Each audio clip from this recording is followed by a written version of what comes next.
जेव्हा तुम्हाला एखादं पद प्राप्त होतं ना तेव्हा बऱ्याच लोकांच्या पोटात दुखतं. आता पद जर सांगायचं म्हणलं तर ज्याच्या निमित्ताने आपण कीर्तन करतोय त्याचं पद केवढं मोठं आहे बघा. ऐका ना, आपण सगळ्या देवांना पूजतो पण त्या देवांना पूजत असताना सगळ्यांना देव म्हणलं जातं, पर देवांचाही देव ज्याला म्हणतो तो आहे महादेव. देवांचाही देव तो महादेव. जेव्हा 14 रत्नांसाठी माझ्या विष्णू भगवंतानं समुद्र मंथनाच्या वेळेस तिथं तर एवढी रासक्रीडा झालेली ना, तर आपण चिंतन मांडायला गेलो ना फक्त विष्णू भगवंत आणि महादेवाचा संवादामध्ये त्यांचे जेवढे कर्तबदारी आहे ना ती सांगण्यामध्ये 2 तास निघतील तरी संपणार नाही. विष्णू भगवंतानं समुद्र मंथनाच्या वेळेस जेव्हा एक रत्न निघालं त्याचं नाव होतं काय, भरपूर निघालं हो, पर तिथून विष सुद्धा निघालं होतं. काय निघालं होतं, विष. आणि ते विष प्राशन केलं. सगळ्या देवांनी सांगितलं आमच्यामध्ये तुमच्यामध्ये फरक काय, म्हणले तुम्हाला विष प्राशन करावं लागेल. माझ्या महादेवानं हलल विष प्राशन केलं. काही लोक म्हणतात महादेवाचे भक्त ऐकता माफी मागेला, कोणाचं मन दुखवणं माझं बिलकुल हेतू नाही आहे. आम्ही कीर्तनकार इथं प्रेमाची पेरणी करायला येतो, वादविवाद अजिबात नाही. फक्त जी सत्यता आहे ती मांडायला मला आवडेल. मी तुमचं मन दुखवायला अजिबात आलेलो नाही. व्यासपीठावर शपथ घेऊन सांगेल कोणाचं मन दुखत असेल तर मी पाया पडून माफी मागेल. पर जर महादेव हलाल विष प्राशन करतो आणि आपण म्हणतो बम बोले चिलमवाले असंच काहीतरी म्हणतात ना, महादेवाला तो अधिकार आहे. काही म्हणतात आमच्या देवाला ते चालतंय म्हणून आम्ही घेतो. कोई बात नहीं भैया, कोई दिक्कत नहीं मुझे भी, आप भी लिया करो. अगर आपके भगवान को चलता है तो आप भी लिया करो. पर कभी कभार ये भी सोचो कि मेरे भगवान ने हल विष प्राशन किया था, तू भी कभी तरी पी दे. बरोबर आहे ना. देवानं जे केलं तेच करायचं असेल तर देवानं विष पण प्राशन केलं ते का नाही करत आपण. उदाहरण म्हणून देवाला ठेवायचं नाही. तुमचं काय जग नाही ते वेगळं ठेवायचं. पण जेव्हा 14 रत्न आपलं समुद्र मंथनाच्या वेळेस माझ्या विष्णू भगवंतानं मोहिनीचं रूप धारण केलं. आजची शिवरात्री आहे, थोडं शिवचरित्र सांगेल. बाकीच्या कथा मला माहिती. भगवंत कसा प्रसन्न झाला, शिकारी बसलेला आणि मग त्यानं ते एक पाला तोडला आणि तिथं शिवलिंग होती त्याच्यावर पडला आणि शिव प्रसन्न झाला. हे तुम्ही दर शिवरात्रीला ऐकत राहतात. मी जरा वेगळं सांगतो तुम्हाला, कदाचित तुम्ही ऐकलं पण असेल, पण जरा बदलून टाकूया आपण विषय, नाही का. भगवंतानं मोहिनीचं रूप धारण केलेलं होतं 14 रत्नांचे ते समुद्र मंथनाच्या वेळेस. मोहिनीचं रूप बघितलं आणि माझे महादेव मोहित झाले होते. महादेवानं बघितलं आणि मोहित झाले. ऐका, मोहिनी पुढे पडत होती आणि माझा महादेव मागं पडत होते. मोहिनीनं बघितलं, बाई ग देवा, अरे मी कोण आहे ओळखलं का. मागं धावायला लागला म्हणले महादेव. देव मागं पडत होते, मोहिनीचा हात धरला. मोहिनीचा हात धरला म्हणले देवा, बोले देवा तुम्हाला ओळखलं का मी कोण आहे. म्हणले कोण आहे.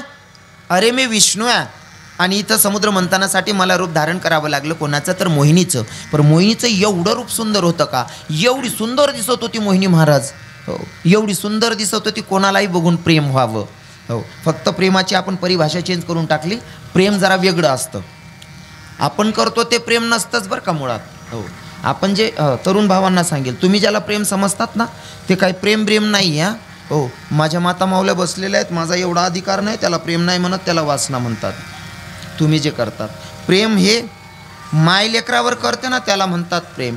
बाप पोरावर करतो ना त्याला म्हणतात प्रेम. बहीण भावावर करतो ना त्याला म्हणतात प्रेम. कदाचित सुदामजीवर कन्हैयानं केलं आणि कन्हैयानं सुदामजीवर केलं, ती मैत्री, तिला म्हणतात प्रेम.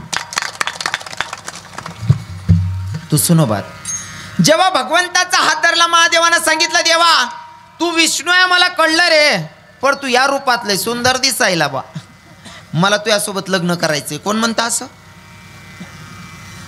जागेच आहेत ना जरवा तुम्ही असा गुंगाई का बजायचे तर का शिवरात्रीना तू पियेले तुम्ही दूध मिक्सिंग वालं नाही ना.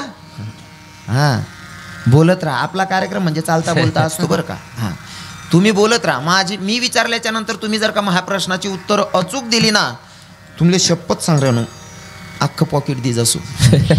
हां फक्त न चुकता उत्तर द्या. शपथ सांग राहीन बरं का, अख्खं पॉकेट दिज असो तुमले, सर्व उत्तरे जो बरोबर दिन त्याले फरक इथला राहीन. पॉकेट माना पैसा काढलीसू पर बोलत राहा. विष्णू भगवंताचा हात धरला, म्हणले तुला सुंदर दिसतोय. विष्णू भगवंत, अरे मी कशासाठी आलोय देवा, तू काय करायलास म्हणले. महादेवानं सांगितलं मला बाकीचं काय नको सांगू, मला तू सुंदर दिसतोय, तुझ्यासोबत लग्न करायचं, तू एकदम माझी बायको झाला पाहिजे. देव म्हणतो अरे मी आलोय कशासाठी. महादेव म्हणतात ते काय नको सांगू.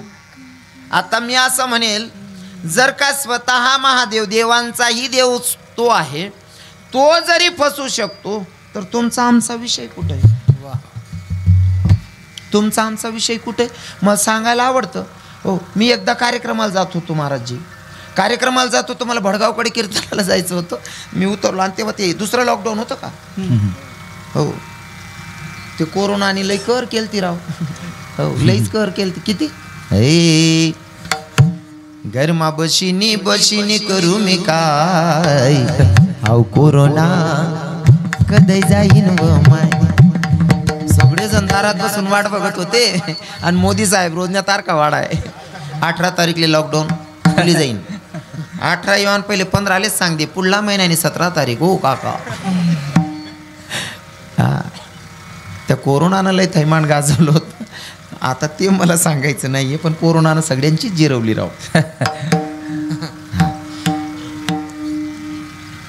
कोरोनाचा दुसरा प्रसंग होता आणि तेव्हा असा नियम चालू केला होता की छोटे मोठे प्रवास करत होते, पण काय करायचे, तोंडाला मास्क लावायचं आणि हाताला सॅनिटायझर करायचं. बरोबर आहे ना बाबाजी, येई अशीच पद्धत होती ना.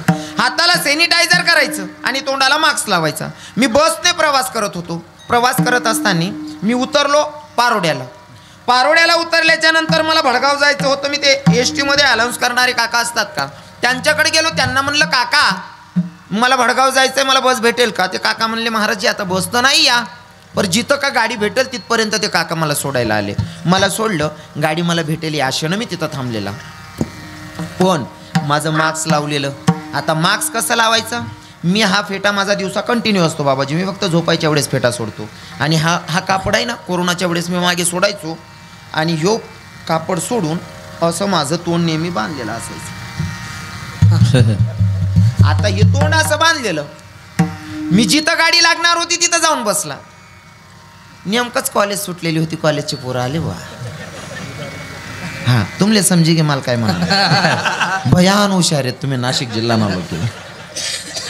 महाकडे बघितलं आणि बघितल्याच्या नंतर तो एक पोरगा म्हणतो, होय पोर काय बारी बसायचे म्हणे. ऐ हाय मना समोर विरांत बरोबर. हा मना छातीवर काय दाब पडे ते मलाच माहिती. सुरुवातीला मला लाज वाटायची या गोष्टीची, आता तर अनुभव येऊन गेला म्हणून मी आता चिंतन सहज मांडतो. तो एक म्हणे पोर काय बारी बसायचे म्हणे. म्हणता आता या येडा होईल शेतच. गाडीवाला म्हणतो भाऊ गाडी कितला टाइम भरीन म्हणे. 1 तास लागेल म्हणे. म्हणतो तासभर आपले बी टाइमपास करणार असे येडच बनायली पुरं.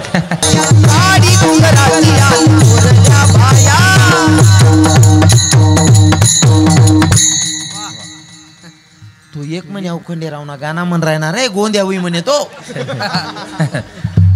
लोके बशी बशी अंदाज लावतस. उद्याची शिवजयंती आहे. आम्ही जर शिवचरित्र सांगितलं लोक सांगतील तो BJP ना होईन. हो जास्त शिवाजी महाराज सांगितलं, बाकी ना बशी बशी सांगतील. नाही रे मला असं वाटतोय ना शिवसेना ना होईन तो. म्हणजे आमले काहीच माहीत पडत नाही. लोक बशी बशी आडेन उचलतात तथा फेकतस, तडेन उचलता आको या साईडले फेकतस. भैया आम्ही त्याचे कार्यकर्ते आहोत. 28 युगापासून जो उभा आहे ना पंढरपुरामध्ये, त्याच्या विरोधात कोणाची फॉर्म भरायची अवकात नाही. त्याचे कार्यकर्ते आम्ही आहोत. आम्ही का बरं पक्ष बदलू, आम्हाला गरजच काय पक्ष चेंज करायची. बरोबर आहे की नाही. आम्ही याचे कार्यकर्ते आहेत. पक्ष बदलायचं काम आपलं नाहीच. हां आता सांगतो. ते एक म्हणे काय हाऊ खंडेरावना गाणं म्हण राही ना, हाऊ नक्की गोंद्या होईन म्हणे. म्हणलं अजून बी अर्धा तास बाकीशे. मी थोडं गाणं बदललं. मग मी गवडण म्हणली बाबाजी. गवडण कोणची म्हणली, आपल्या वारकरी संप्रदायातली गवडण नाही म्हणली. मग तथान पार्टीनी तुम्ही ओळखतास का त्यासले. हा मी गवडण म्हणली कोणची, होडीचं सोंग घेऊन, होडीचं सोंग घेऊन अशी लावू नको लाडी गोडी. होडीचं सोंग घेऊन, सोंगाड्या सोंग घेऊन अशी लावू नको लाडी गोडी, रंग नको टाकू रे माझी भिजल कोरी साडी, रंग नको टाकू माझी भिजल कोरी साडी, रंग नको टाकू माझी भिजल कोरी.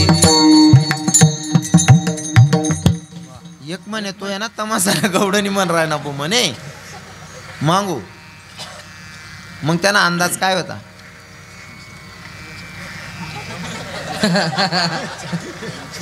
भयान हुशार लोकेश नाशिककडे, एक नंबर हुशार, सांगा गरजच नाही. लोक फक्त बघून काही अंदाज लावतात. भैया अंदाज लावू नका, समोरच्याच्या जवळ जा, त्याला निरखा पारखा आणि मगच दोष द्या. काय माहिती का, काही काही लोक राहणीमानवर बघतात, काही काही लोक असा का राहत असेल, तो तसा का राहत असेल, एखाद्याला चूक शोधायची सवय असते. तर मी असं सांगेल, कारण लोकांच्या मनामध्ये जे माझे चाहते ते कीर्तनात येऊन बसतात आणि ऐकल्याच्या नंतर ते डीपीला फोटो वगैरे ठेवतात. काही काही जणणारे लोक विचारतात, हा महाराज असा का बरास? तर त्यांचं उत्तर मी नेहमी कीर्तनातून देतो. भैया मी संहिता घेतली, भागवत शिकलोय वृंदावनमध्ये, आणि वृंदावनमध्ये असं शिकवलं जातं, जे गुरुजी आम्हाला शिकवतात, भैया तुम्ही देवावर प्रेम केलं पाहिजे, मग देवावर आम्ही प्रेम केलं पाहिजे, मग ते एकतर्फा होईल ना, देवानेही आमच्यावर करायला पाहिजे. मग देवानं आपल्यावर प्रेम करावं म्हणून काय करावं लागेल, देवाचा कोणीतरी विशेष भक्त बघावा लागेल आणि त्या भक्ताची वर्तणूक आपल्यात आणावी लागेल. मग असा विशेष भक्त कोण आहे? देवाच्या 16,108 बायका होत्या तरीसुद्धा देवाचं विशेष प्रेम होतं ते कोणावर? राधिकेवर, राधाराणीवर विशेष प्रेम होतं. म्हणून आम्ही येताना स्वतःला हा भगवंताची बायको समजून उभं राहणं, देवाने सुद्धा आमच्यावर प्रेम करावं म्हणून त्याच्यासाठी हे सगळं खेळ आहे, बाकी लोकांना दाखवण्यासाठी अजिबात नाही. आता तुम्हाला बघा बा, बाजारामध्ये विक्रीसाठी तर सगळ्या वस्तू असतात, घ्यायचं आपल्यावर काय घ्यायचं ते, नाही का? आता भगवंत मोहिनीचं रूप आहे, इथंच होतो ना, टेन्शन लिहू नका, कथा का चाचे चेंदेना मेरवर बरोबरी सुमी. भगवंतानं मोहिनीचं रूप धारण केलेलं, महादेवानं हात धरला, म्हणले देवा अरे मी मोहिनी नाही, मी विष्णू आहे. म्हणले तू कोणी का असत नाही, पण दिसतो लय सुंदर, मला त्यासोबत लग्न करावं वाटायला. म्हणले देवानं सांगितलं, म्हणले या जन्मात तर काही शक्य नाही, कारण मी आता 14 रत्नांच्या साठी आलेलो आहे. मग तुझी जरी इच्छा पूर्ण करायची असेल ना महादेवा, तुला रूप पालटावं लागेल. मग काय, जेव्हा तू खंडेराया बनशील ना, तेव्हा तुझी बानू बनीन, तुझी इच्छा पूर्ण करेल. खंडेराया बनणारा पण हाच मालक आहे. आता सांगू का, तुमच्या मनातले पहिले प्रश्न काढून टाकतो. काही काही लोक म्हणतात, महाराज आम्ही खंडेरायाला गोंधळ घालतो. गोंधळ घालतो म्हणजे खंडेरायाला चालतं, मग तुम्ही आम्हाला खायला का विरोध करतात? बरोबर आहे ना माया, बरोबर आहे ना? अजून अभंगाकडे जायला नाहीत बरं आपण, आडमुल्ला टाकराय नुसतं. शेतकरी म्हणजे लगेच ध्यान मायच त्यास. खंडेरायाला चालतं, आपण आपला देव आहे, मग आपल्याला काय चालत नाही? भैया त्या खंडेरायाला चालतच नाही, कारण महादेव असा देव आहे, एकदम भोळा देव आहे. किती भोळा? आता माझे महाराज जे आहेत ना, प्रदीपजी महाराज शास्त्री मिश्रा होते, मिश्रा महाराज, प्रदीप शास्त्री महाराज. तर ते मी तर त्यांचे पाय धुवून पाणी प्यावं वाटतं बुवा. प्रत्येक गावाचा महादेव जागा केला हो माणसानं. नाही तर बाईचं लग्न झाल्याच्या नंतर 10 वर्ष माहीत पडे नाही महादेवनं मंदिर कोणता कोपरा आला आपला गावनं. हो आता एवढं जागे कर टाका महादेवले. महादेव एक दिन मनसा पण माहीन सांगे म्हणे, महाराज म्हणलं काय कीर्तन मग कमीत कमी सांग दे त्या बहिणीसले म्हणे, रात्री 12ला बी उठाड देते म्हणे, मला कमीत कमी ब्रह्ममुहूर्तावर उठाडत जाऊ बहिणीवर. बापरे, इथलं किदरावनं लावते महादेवले. हो हो, त्या मूर्ती सुद्धा गोऱ्या पडायला लागल्या ते इथल्या दोन्याला दिन्यात. करू नकाच, माझं दुमत नाही करायला पाहिजे, पण लिमिट ठेवा त्याला. ब्रह्ममुहूर्तावर उठायचं. तो महादेवाची पूजा करता करता मणिमलसूर नावाचे 2 दैत्य होते. त्यांनी भगवंताला प्रसन्न करून घेतलं, महादेवाला प्रसन्न करून घेतलं आणि मग देवाकडनं मागणी मागितली. बोलू नका दादा. मग देवाकडनं मागणी मागितली, महादेवाकडनं, देवा आम्ही कोणाच्या हातून मरायला नको, तुझ्या हातून सुद्धा नाही. देवानं तथाच तू म्हणलं, वर दिला. आता वर दिल्याच्या नंतर हो, काही काही लोकांच्या हातात जर का अधिकार दिला की ते लय उलट करायला लागतात, नाही का? तसं आता मणिमलसूर नावाच्या दैत्यानं भगवंताला महादेवाला प्रसन्न करून घेतलं. प्रसन्न करून घेतल्याच्या नंतर वर मागून घेतला, आम्ही कोणाच्या हातून मरायला नको. आता त्यांनी एवढं थैमान गाजवलं, सगळ्या देवादी देवांना त्रास द्यायला सुरुवात केली महाराज. आता सगळे देवादिदेव गोब्राह्मणांची हत्या करायला लागले. म्हणले आता काय करायचं? गेले ना महादेवाकडे, म्हणले देवा तुम्ही वर दिला, याला काहीतरी पर्याय व्यवस्था. मग काळजी करू नका, माझ्याकडनं वर दिला गेला ना, मी प्रश्नाचं उत्तर पण मी शोधतो, पण मी असा वर दिलाय की मी या अवतारामध्ये त्यांना मारू शकत नाही, म्हणून मला अवतार बदलावा लागेल. मग महादेवानं अवतार बदलला. तो कोणचा? खंडेरायाचा. आता ऐका, खंडेरायाचा अवतार. मग खाणाऱ्यांना उत्तर आहे बरं का, ऐका. खंडेरायाचा अवतार झाला. आपण गोंधळ घालतो, तुमच्याकडे गोंधळ घालतात का? गोंधळ घालतात ना. गोंधळमध्ये तुम्ही 5 वर जेव घालतात काका, बरोबर आहे ना? 5 वर जेव घालतात. ते 5 वर आहेत ते देवाचे, बरोबर. आणि अजून 5 पावली जेजुरीला जातात तुम्ही. मग ते काय घेऊन जातात तिथं? हा, काय घेऊन जातात ना पूजेसाठी तुम्ही. हा, मग तिकडनं येताना पंगत बसते, 5 वर जेव घालतात. त्या वरांना अगोदर सांगितलं जातं पहिले गोड खावं लागेल, बरोबर आहे ना? पहिले गोड खातस ना, ते देवना 5 वर्ष ना प्रसाद शेतो, आणि नंतर पंक्तीन पंक्ती बसतीस. मग बसतीस ना तुमच्याकडे. हा, ती पंगत बसणं म्हणजे ते राक्षसच नशे. का बर? कारण मणिमलसूर दैत्याला मारण्यासाठी माझं शंकर भगवंतानं मल्हारी रूप धारण केलं, आणि रूप धारण केल्याच्या नंतर मणिमलसूर दारात पायाच्या खाली पडलेले आहेत, हातात त्रिशूला. मणिमलसुरानं हात आडवा केला. म्हणले देवा आम्हाला मारण्यासाठी तुला रूप पालटावं लागतंय? म्हणे हो. आम्हाला मारण्यासाठी तुला रूप पालटावं लागतंय ना? म्हणे हो. मग जेव्हा जेव्हा आता तू खंडेराया बनलेला आहे, जेव्हा जेव्हा तुझे भक्त तुझी पूजा करतील, तेव्हा आम्हाला सुद्धा तो मान भेटला पाहिजे, सन्मान भेटला पाहिजे. मग हरकत नाही, तथाच तू. जेव्हा माझे भक्त माझं गुणगान करतील तेव्हा तुम्हाला सुद्धा आठवण करून घेतील. मग आपण 5 वर जीव घालतो ते देवाचे, आणि ती नंतरनी पंगत बसस ना, ती खावालासनी, ती राक्षसनी पंगत आहे बरं का. हा, तुम्ही कोणती पंगत मग बसता, देवनी का राक्षसनी? हा, आठे महादेवन दारमा बसेल, देवना दरबार माहीत बटा माडकरीच होती बुवा. आठे हाय तर वाय बरं सांगाय की म्हणा काय सर्व देव करणारा लोक होती ना. आठे बरोबर आहे ना, सर्व माडकरीच आहेत ना. यासले जाऊ द्या बहिणी, म्हणून तुम्ही माळा टाकत जा, सांगेल मी मध्ये, जाऊ द्या. हो, आणि ते महादेव खंडेरायाचं रूप पण महादेव. इकडे बघितलं हो, हनुमंतरायांचं रूप ते सुद्धा महादेवच आहे. आणि ते महादेव इथं बसलेले तुमच्या गावामध्ये. हो महाराज, जेव्हा वरती गेलो ना, हो गडावर पण गेलो होतो, गडाचं आज दर्शन घेतलं. तुम्ही खूप भाग्यशाली लोक आहेत. इथं गडाची देवी आहे, असे मंदिर आहेत, असं वाटतं की बाई इकडेच रूम करावं आणि इकडेच राहावं. हो, एवढं भारी मंदिर आहे. इथं दर्शनाला काय आनंद आला महाराज, काही वेगळाच आनंद येत होता ना. श्रीकांत भैया बहुत बढिया, आपण शिवन लोक हो भाई. असो, या महादेवाच्या निमित्ताने हा कीर्तनाचा योग आहे. आणि ज्यांचा अभंग घेतला ते नाथबाबा. कोण नाथबाबा? ज्यांना शांती ब्रह्मपद प्राप्त झालं ते नाथबाबा. नाथबाबांना जेव्हा शांती ब्रह्मपद प्राप्त झालं तेव्हा नाथबाबांना पद प्राप्त झाल्याच्या नंतर बरेच लोकांच्या पोटात दुखत होतं. कारण एखाद्याला जरी एखादं पद भेटलं, सगळ्यांना चांगलं वाटेल का? ते समद्यांना बरं वाटतं का? काही लोकांच्या पोटात दुखतं, काही लोकांच्या पोटात दुखतं. मग नाथबाबांना शांती ब्रह्मपद प्राप्त झाल्याच्या नंतर काही लोकांना वाटत होतं नाथबाबा खरं शांती ब्रह्म आहेत का. मग त्यांना राग आणवण्यासाठी काय केलं, एका यवनानं अंगावर थुंकावं. किती वेळेस थुंकला? सोपी गोष्ट आहे. हां, आपल्या महाराज मंडळी कोणीच बोलू नका, बसलेल्या लोकांमधनं ऐकायचं आहे मला. हो, नाथबाबांच्या अंगावर येऊन थुंकला. किती वेळेस थुंकला? हां, 4दा. बर, मेमन सांगा, करू का 3 वार?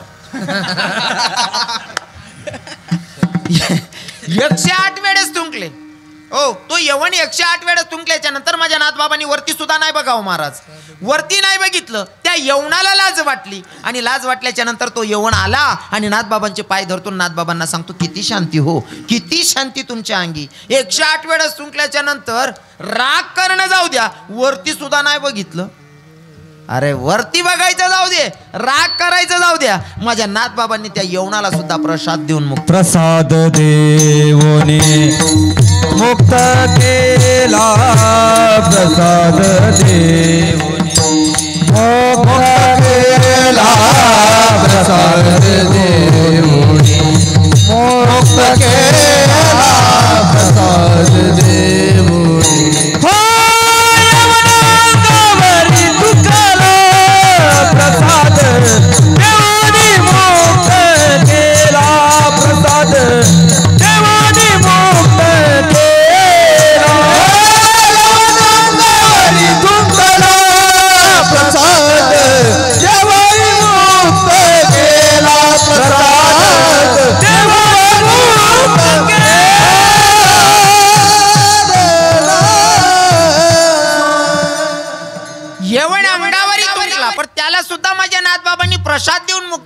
महाराज नाही का.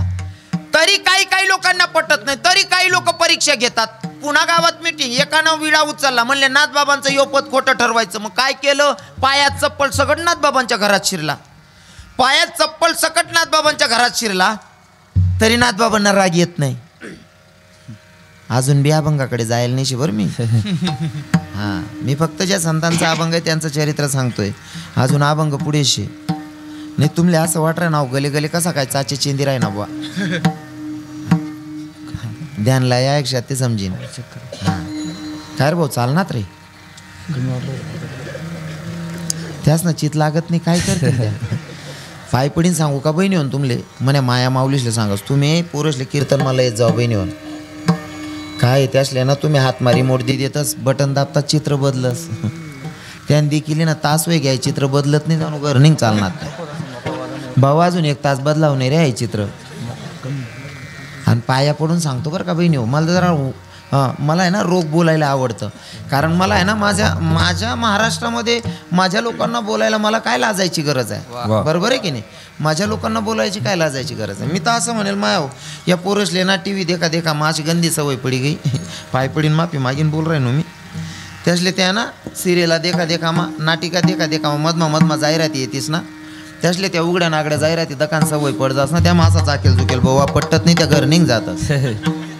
त्याले सवय लावा माया असून कीर्तन मला याने. हो बरोबर आहे की नाही. त्याच ना डोका बी चालतात नाही हो ते ना पुरेच ना. डोकं बी काय चालेल, डोकं चालासाठी चांगलं खाणं पडत. त्याले शाळा मा बी खिचडीन घर बी खिचडीत राहस, काय डोकं चालेल त्याच ना. खरं आहे का नाही.